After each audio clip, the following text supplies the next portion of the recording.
Sakto morning, mga kasakto.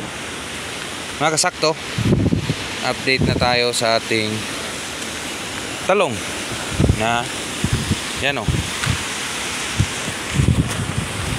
natumba na sa hanging habagat.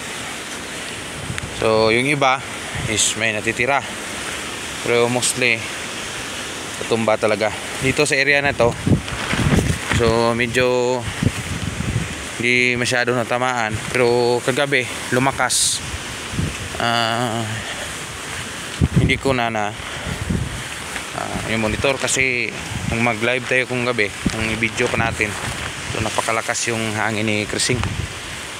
So okay lang, at least God's blessings, meron pa rin.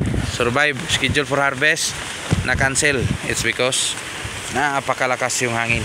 So yan, baba na lahat yung ating kalisto. So mga almost half, mga sobra half yung naitumba ni Krising dito. Yan. So God's blessings pa rin, nagpasalamat pa rin tayo. At least kung patuloy man ito, sigurado naman may ititira. So yun ang hangin, no? So yun ang ating wind catcher sa area na yon. So sinadya ko dito yung tanim kasi for the purpose na kung matamaan man, expected na. So in-expect ko na ito. So at the early rainy days, nakatanim na ako ng talong. So no problem na, bawing-bawi na ito sa kanyang kapital. So ito, standing na crop natin. So okay lang yan, pagsubok lang yan. Hindi ikaw farmers kung hindi ka tumanggap ng ganito. Yung mga expectation, number one yan sa pagtatanim. Hindi yan makaila. Kung noon man sa previous video natin is ganda-ganda nito, at ngayon lagpas ito ng tao, talagang lagpas ito ng tao. At the age of 6 running to 7 months, siyempre nakabawi na naman tayo, may konti tayong natira. So sige lang, hangin, no? Ang lakas yan, napakalakas. So wala nga itong signal, pero napakalakas sa area natin. So more than 100 siguro itong hangin ito. Yan, napakalakas. Tumba, sobra half yung natumba. Sa ating patsto naman, that's basic, meron pa rin naiwan yung patsto yan. So matayo pa rin, at least maliliit pa sila, hindi ganun ka taas para maabot ng hangin. So sa area ko ito, may naiwan ako na slope dito. Sinadya ko ditong early magtanim dito kasi mapasok agad yung habagat, at least may naiwan pa tayo.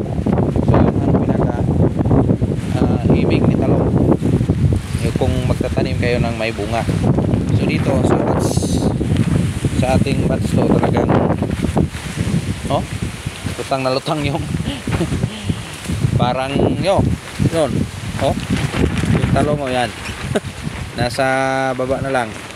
At kung mamimitas nito is gumagapang na pitasan ngayon. So nag-message yung ating labor na mahirap kaso malakas yung hangin at napakalakas yung bugso, yung pabugso-bugso na ulan, yung hangin sabay. So mahirapan sila sa pagpitas. So consideration yan sa pagpasok talaga ng bagyo. So bagyong Krising, so tropical depression na, nag-relax tayo, pero okay lang. At least napatunayan natin na yung ating talong is napagsilbihan natin na matagal na panahon. So ano yun, mayroong kumulabog sa taas, so yung mga buko ata doon. So yun yung ating wind catcher, yung base natin dyan. So mayroon tayong pinatiktahan dito na crop sa ilalim. So yung matira nito, of course naman, may presyo na naman yan na maganda. So nagtatanong sila bakit mahal ang gulay. So ito, nagsiside tayo dito, no?